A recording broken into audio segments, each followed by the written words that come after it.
Greetings, true champions of the cause.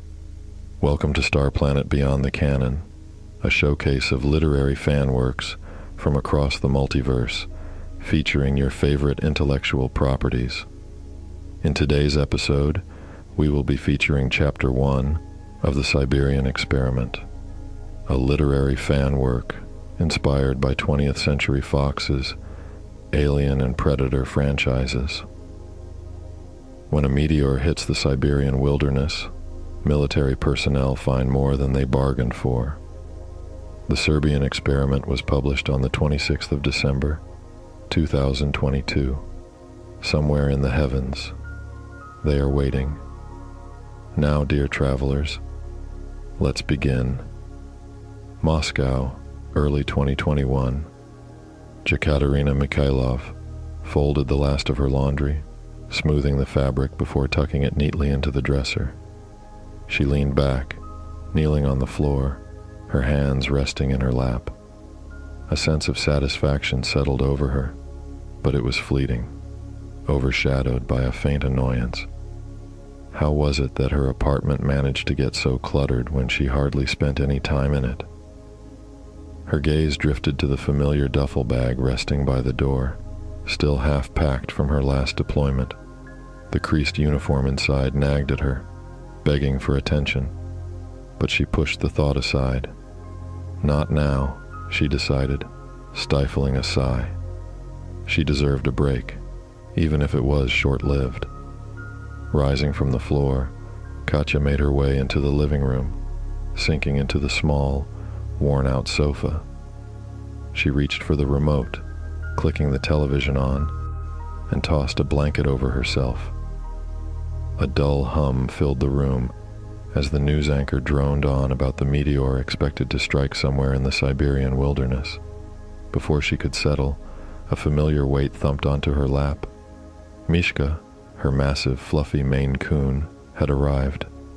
The cat circled in place, his enormous paws patting rhythmically against her legs. "Hello, Mishka, my big bear," she murmured, nuzzling her face into his soft fur.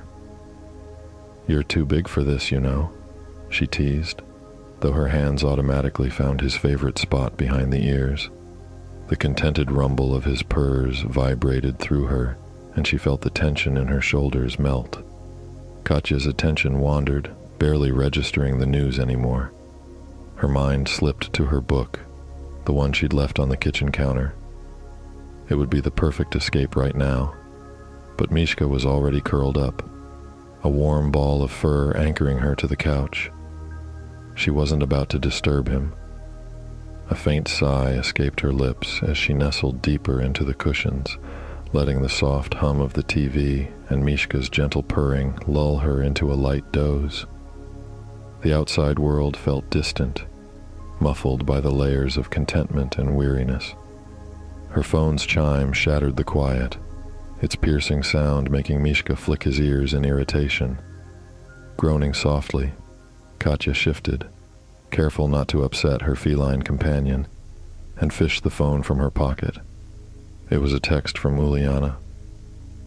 "Hey Katya, Sophia's turning 30 in a few days. I want to surprise her with a night out at the club. You in?" Katya grimaced. The thought of blaring music, neon lights, and crowded dance floors stirring an instinctive dread. It wasn't her scene, never had been. And Uliana wasn't exactly someone she would call a friend, more like an acquaintance she couldn't quite avoid. Her fingers hovered over the screen, ready to type out a polite excuse, when a follow-up message popped up. "There'll be some guys there I can introduce you to." The words made her chest tighten, stirring memories she didn't want to dwell on. The breakup had been months ago, but it still lingered like a bruise that hadn't fully faded. The idea of forcing herself into social niceties, especially with strangers, was almost unbearable. Before she could compose a response, her phone started ringing. The number flashing on the screen was one she recognized instantly. She pressed the answer button, lifting the phone to her ear. "Captain Mikailoff," came the voice on the other end, clipped and formal. Your leave has been revoked. All personnel are being recalled immediately for an emergency near the Ural Mountain range. Report to base by 1700 hours tomorrow. Katya straightened, her mind immediately sharpening despite the surprise. Understood, sir. As the call ended, she let the phone drop onto her lap and rubbed her forehead.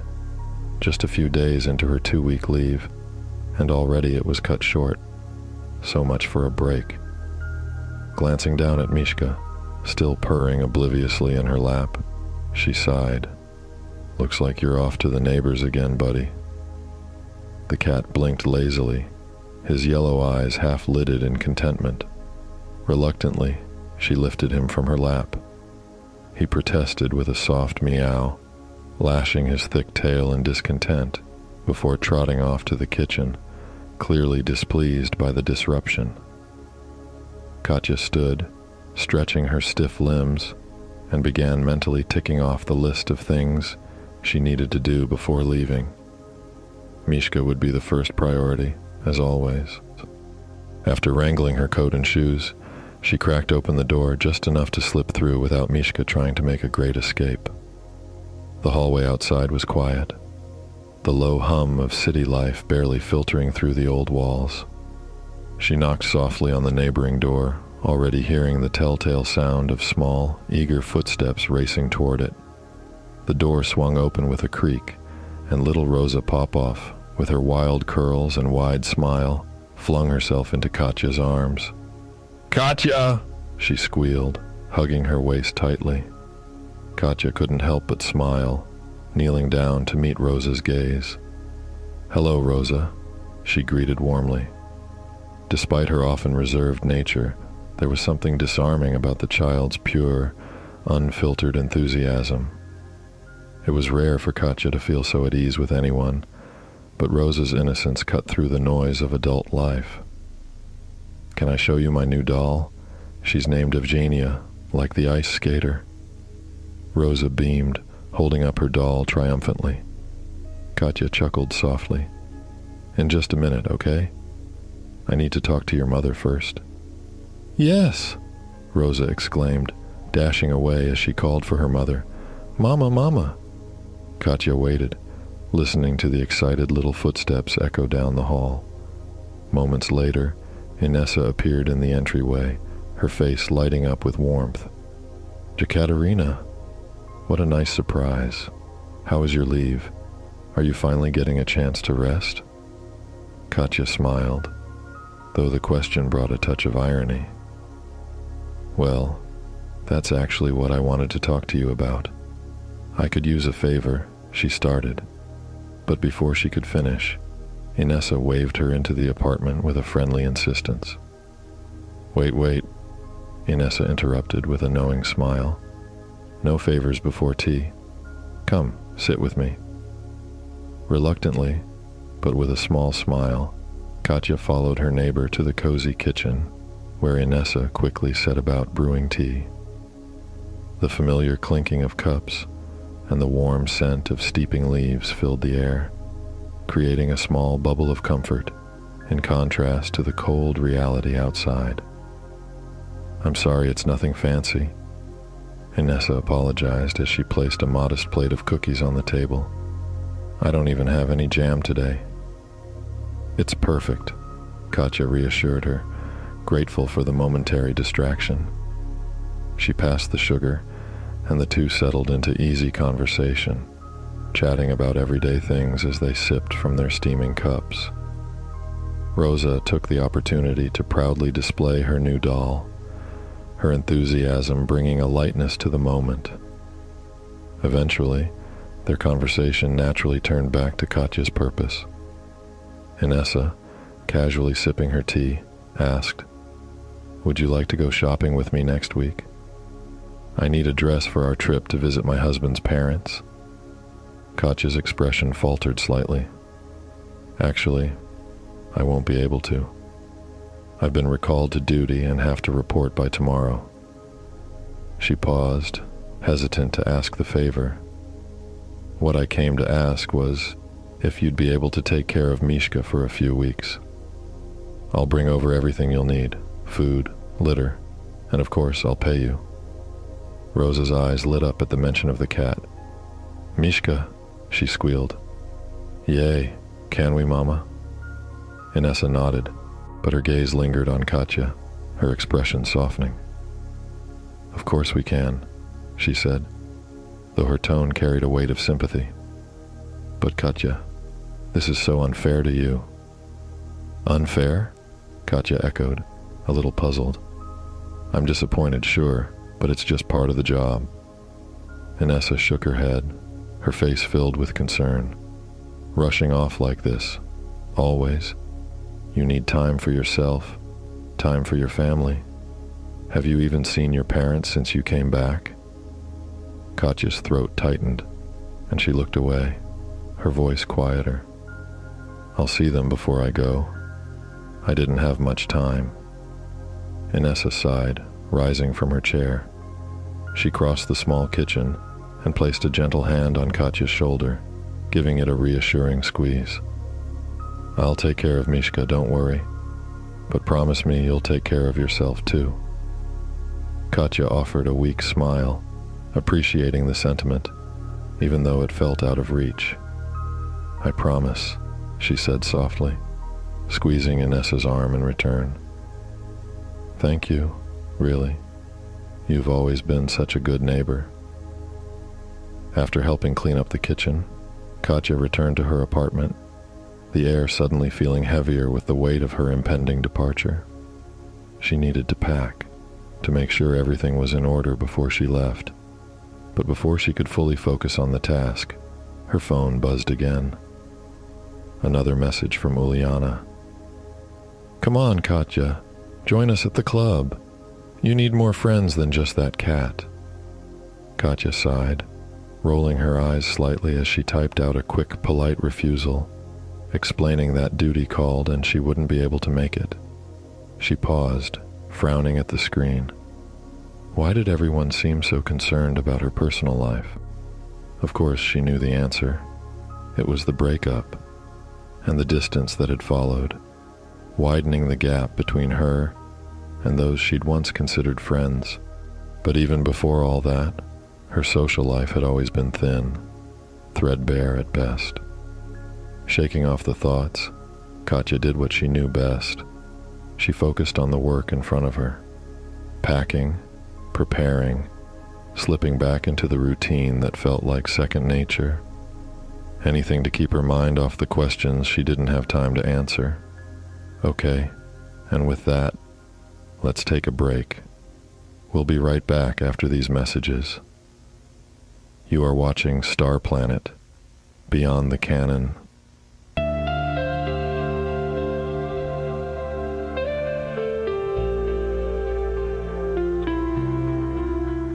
No matter where you are in the universe, there's always one place that feels like home. A place where the fries are fresh and the drinks are cold. A place where the burgers are always cooked to perfection. Every time, everyone knows the galaxy's best burgers are on Starplanet. Starries, eat in or eat out, but always eat the best.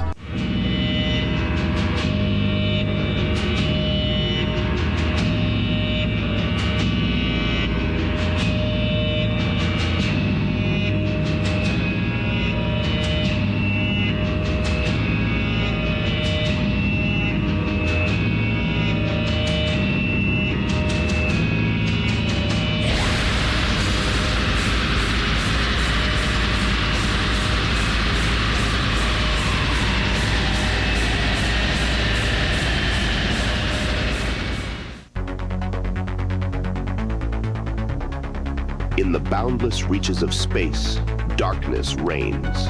Pirates and aliens rule unchecked, ransacking colonies and preying on the innocent.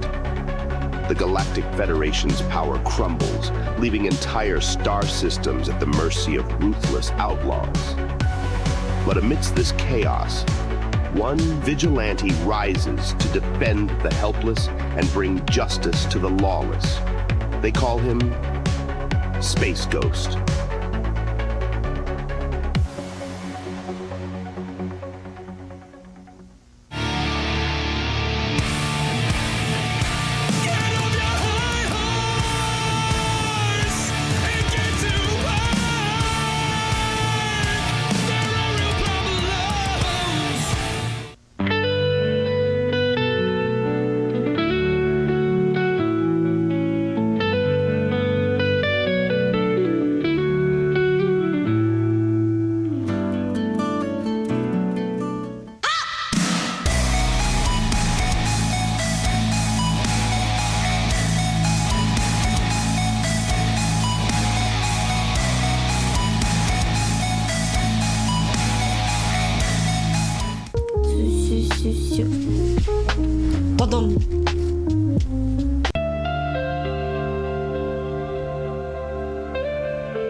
Welcome back. Let's continue. Katya adjusted her scarf, preparing herself for what would surely be a routine interrogation. As she knocked on the door, the familiar cacophony of yipping began. 3 dachshunds, her mother's treasures, despite their many faults. Cinnamon, the all-brown one. Pepper, a speckled patchwork of gray and black. And Sasha, with her uneven mix of black and tan, each one scrambling against the door as if possessed. Katya waited, fighting back her irritation. Her mother doted on them like children, lavishing more attention on these dogs than she ever had on her own daughter. When the door opened, her father, Fedor, greeted her with his usual calmness, a quiet nod, and a brief cool kiss on her cheek, an uncharacteristic show of warmth from him, however restrained. "Come in," he said, stepping aside. The dogs darted around her legs, barking loudly, oblivious to her thin smile. Fedor, with a sigh, scooped up all 3 dachshunds and herded them toward the backyard, sparing her their endless high-pitched complaints. She followed him into the living room, where Olga was already waiting, looking over her daughter with a critical eye. "Jekaterina," Olga began, barely allowing a breath to pass. "Your hair is a mess, and that dress looks like it's been pulled from the bottom of a laundry pile." She reached out, fussing with the loose curl. "And look at this cat hair." Katya braced herself, keeping her tone as even as she could. "Yes, Mother. Sorry." Her mother shook her head, releasing a small huff. "And why didn't you come see us earlier? Days go by and no sign of you. You know your father was waiting." There was an edge to Olga's words, but Katya knew it was a performance. "Yes, I'm sure he was crushed," she thought, hiding her annoyance behind a neutral nod. "I was getting things settled at home, that's all." Her mother sniffed, unconvinced. "If it takes you that long to get settled, then perhaps you've cluttered yourself with too much." "Yes, Mother," Katya murmured again, glancing at her father, who was observing her quietly from across the room. Fedor spoke up, his tone unusually gentle. "Are you well, Katya?" "I'm fine, thank you." A moment of silence filled the room, heavy and awkward. It was her father's soft-spoken way of trying to bridge the distance, though any attempt to draw her closer usually went unnoticed by Olga. It took less than a second for her mother to step back into the conversation. "I'll be baking a cake for your 29th birthday next weekend. Bird's milk cake, of course. Your brothers will be here, and their families. It'll be good for you to reconnect." Katya held back a sigh. Of course, bird's milk cake, she thought. She'd always preferred Medovic, but her mother had never cared for it. She gently shook her head. "I appreciate it, but I won't be able to come." Olga frowned. "Why ever not?" Katya cleared her throat. "I've been called back to active duty, starting tomorrow." A crease appeared between Fedor's heavy brows. "Recalled? Do you know why?" "There's some emergency, out east in the Ural Mountains. I'm sure they'll brief me more when I get to base." This time, her father's silence was dead and heavy. Katya wasn't sure what had alarmed Fedor, but he had gone pale and still. Really, she shouldn't be revealing military information like that, but he was ex-KGB and still worked as an on-off advisor in the current government. Olga was oblivious again, of course. "Then we'll have to give you your birthday present early, I suppose. I hope you don't expect us to take that cat. Not an O, we'll miss you, or even a goodbye." How she loved visiting her parents. "Mishka has a place to stay. My neighbor is helping me out. You can give me the present when I finish the mission if you'd like. Bad luck to get it early after all." She was joking, but it was a Russian belief that any person who celebrated birthday events early risked death before their birth date. Don't tell me you believe that nonsense, Olga sniffed. My knees hurt, so you can get up and get it yourself. It's in the closet. Father? Katya asked, wanting to get his agreement first. He waved her toward the closet, mind clearly on something else. Katya left the room, went to the entryway closet, and found a large box. She returned to the living room with it and sat on the sofa, feeling a bit childish. Your father spent far too much money on it, said Olga critically, so you had better appreciate it. Of course I will, Katya said, and opened the box carefully. Inside was an enormous fluffy coat. It's lovely. I'll get a lot of use from it. Thank you. Setting the box aside, she humored them by trying it on. It may not have been exactly her style, but it was warmer than anything else she owned, save her military jacket. But that wasn't appropriate everyday wear. This will be perfect for winter. She placed it carefully back in the box, set the box beside her, then folded her hands on her lap. How are things here? Her mother launched into complaints about the neighbors and church group, and Katya tuned in and out, while once in a while offering a sympathetic nod. After enduring several minutes of this, Katya turned to Fedor. Father, is everything all right? He looked up at her, as if shaking himself from a daze. Of course. I'm sorry, child, but I need to make a call. I will be back in a few minutes. Confused, Katya watched her father leave the room. Behind her parents' church was a large burial plot, gated, but unlocked, Katya was relieved to find. Though the graveyard was kept in great condition and was filled with enough plants and trees to keep it from being gloomy, she still hated the place. It unnerved her knowing she would be buried here one day. Picking her way carefully around the graves, she finally found the spot she was looking for and stared for what felt like the 1,000th time at the headstone. No matter how many times she read it, it still didn't feel real. Carrick Fedor Mikailoff, February 1st, 1977, March 3rd, 2019. Beloved son and brother, defended and sacrificed his life for his motherland.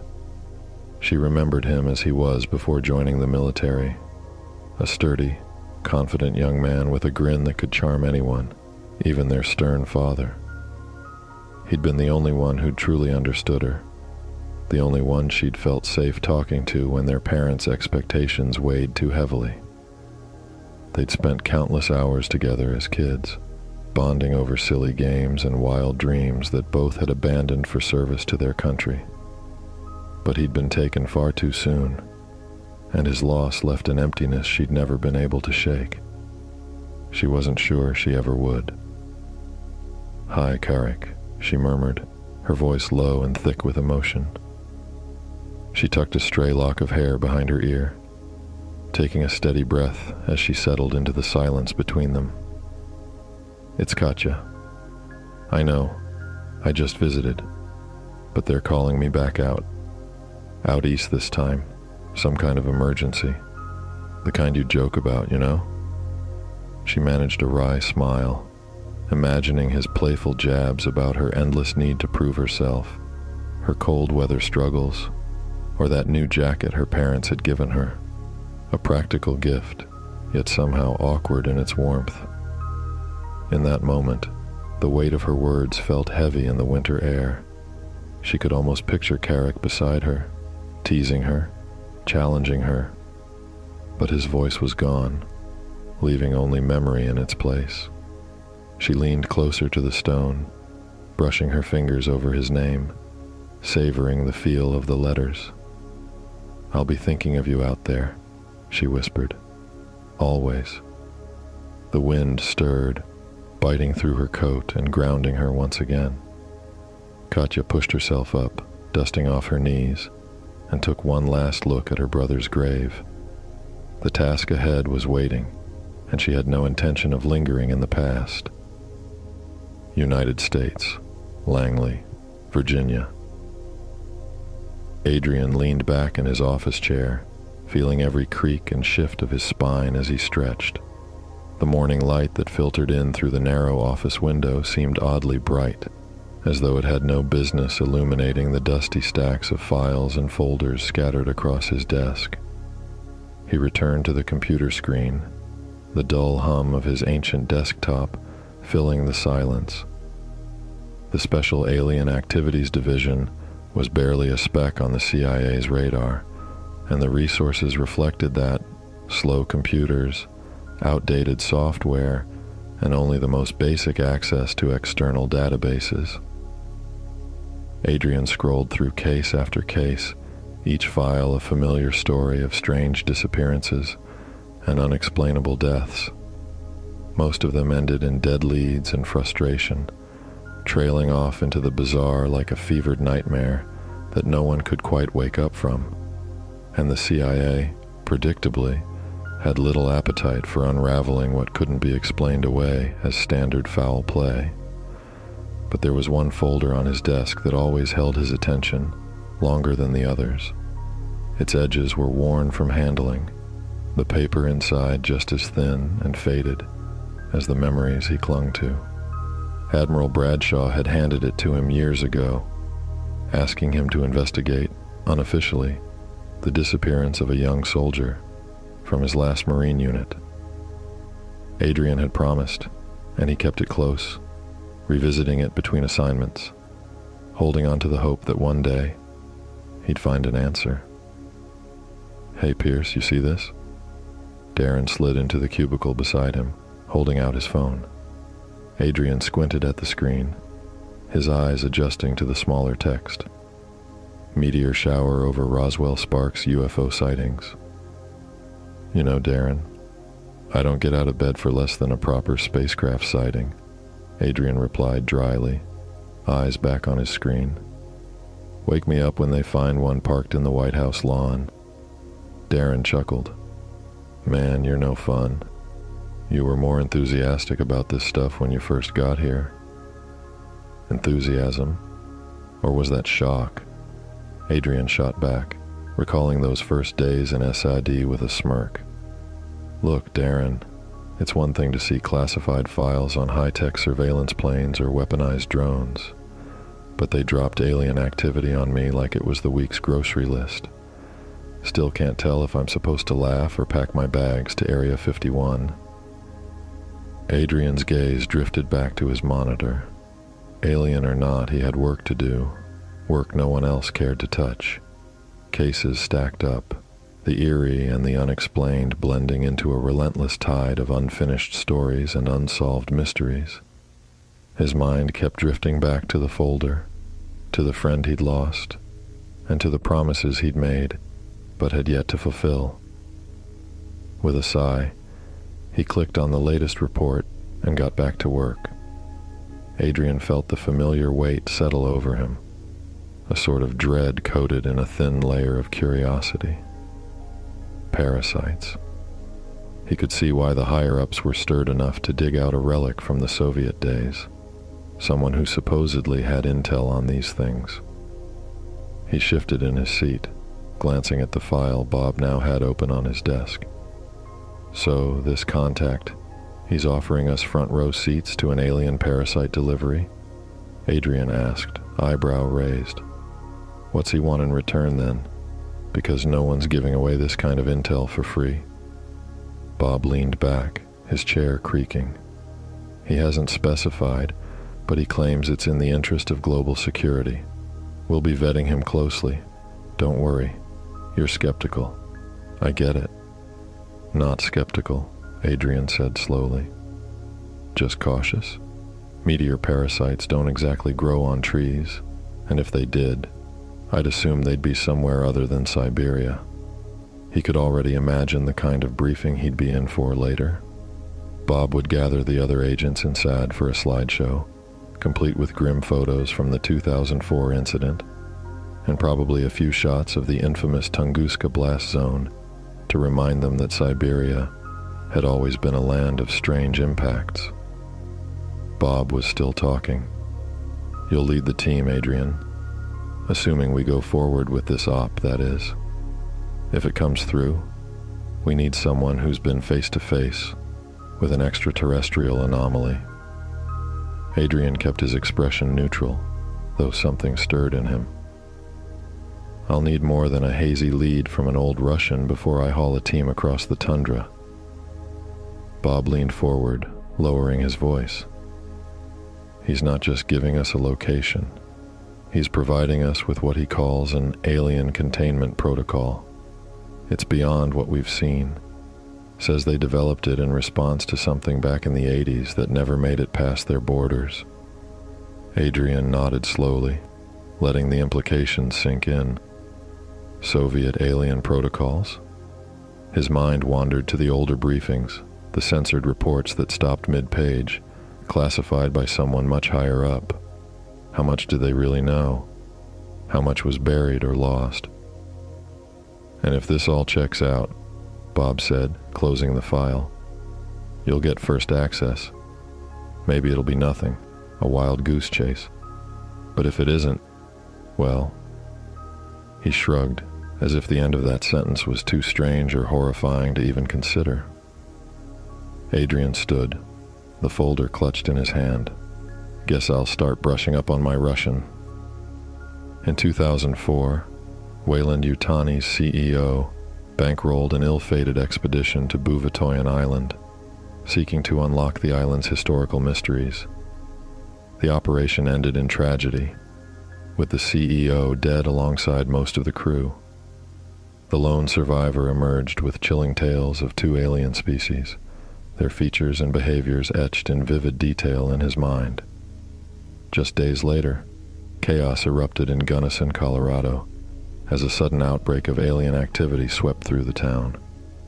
The U.S. government quickly moved to contain the situation, dropping a nuclear bomb to erase all traces, wrapping the catastrophe in a convenient cover story of ordnance disposal gone wrong. Survivors who managed to escape the blast recounted harrowing encounters with the same extraterrestrial entities, fueling speculation that both incidents were intertwined. Yet, despite extensive investigations, no definitive link could be established.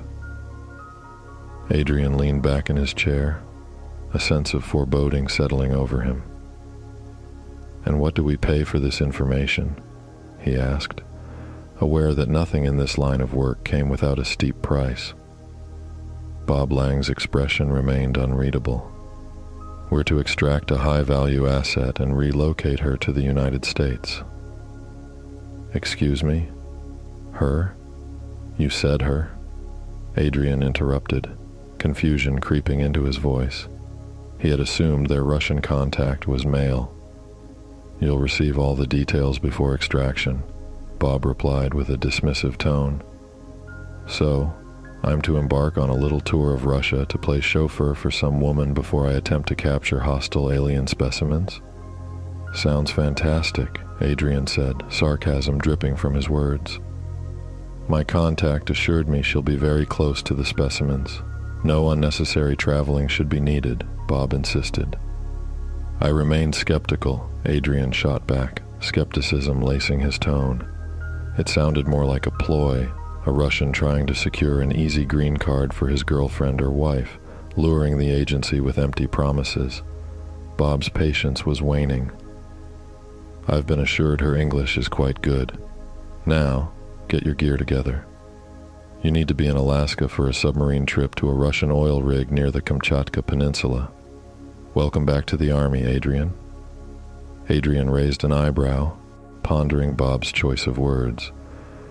Was he trying to be condescending? Or did he genuinely not know the difference between military branches? Regardless, the prospect of the upcoming mission felt like a sinking ship. He had barely slept the night before, and now it appeared lunch was off the table too. He'd been looking forward to that lunch, a simple comfort in a whirlwind of chaos. "Great," he muttered, resignation heavy in his voice as he gathered his gear. This was shaping up to be another wild chase, and he braced himself for whatever lay ahead. And with that, true champions of the cause, this chapter has come to an end. I thank you for spending this time with us, and I look forward to seeing you again. Please let your thoughts be known in the comments. I truly look forward to reading them. So, until next time, please like, comment, and subscribe. Go visit enterstarplanet.com for more. And until our paths meet again, I have been your host, Arius Valo. See you in the shadows, my love.